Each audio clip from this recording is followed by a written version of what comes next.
ಅಧ್ಯಕ್ಷತೆಯನ್ನು ವಹಿಸಿದಂಥ ನಮ್ಮ ಮೇಟಿ ಸಾಹೇಬರಲ್ಲಿ ವಿನಂತಿ ಮಾಡ್ತೀನಿ, ಮಹಾಪುರುಷರ ಪ್ರತಿಮೆಗಳನ್ನು ಪ್ರತಿ ಜಿಲ್ಲೆಯಲ್ಲಿ ಪ್ರಾರಂಭ ಮಾಡಬೇಕು. ಪ್ರತಿ ಜಿಲ್ಲೆಯಲ್ಲಿ ದೇವರಾಜ ಅರಸವರ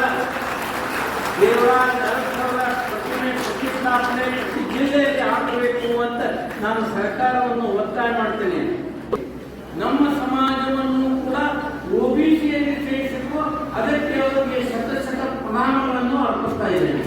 ಹುಟ್ಟಿದವರು ಅವರಿಗೆ ಸಾಮಾನ್ಯ ಮನೆತನದಲ್ಲಿ ಹುಟ್ಟಿದವರಲ್ಲ, ಅರಸ ಮನೆತನದಲ್ಲಿ ಹುಟ್ಟಿದ ಅವರು ಸಹಿತ ಸಾಮಾನ್ಯರಂತೆ ಬದುಕಿ ಸಾಮಾನ್ಯರ ಸಮಸ್ಯೆಗಳಿಗೆ ಸ್ಪಂದನೆ ಮಾಡಿದಂತಹ ವ್ಯಕ್ತಿ ಯಾರಾಗಿದ್ದರೆ ಅದು ದೇವರಾಜ ಅರಸರು. ಅದಕ್ಕಾಗಿ ಅವರ ಬಗ್ಗೆ ಹೆಮ್ಮೆ ಇದೆ.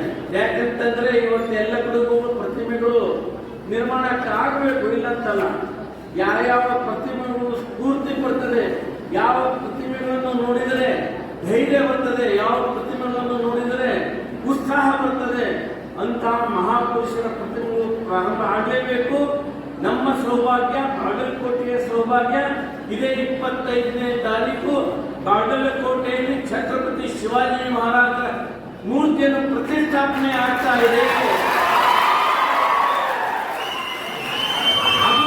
ಅದು ಸಹಿತ ಶಾಸಕರ ಅಮೃತ ಹಸ್ತದಿಂದ ಅದು ಆಗ್ತಾಕಿತ್ತಂದು ತಿಮ್ಮಾಪುರ ಅವರ ಅಮೃತ ಹಸ್ತದಿಂದ 25ನೇ ತಾರೀಕಿಗೆ ಛತ್ರಪತಿ ಶಿವಾಜಿ ಮಹಾರಾಜರ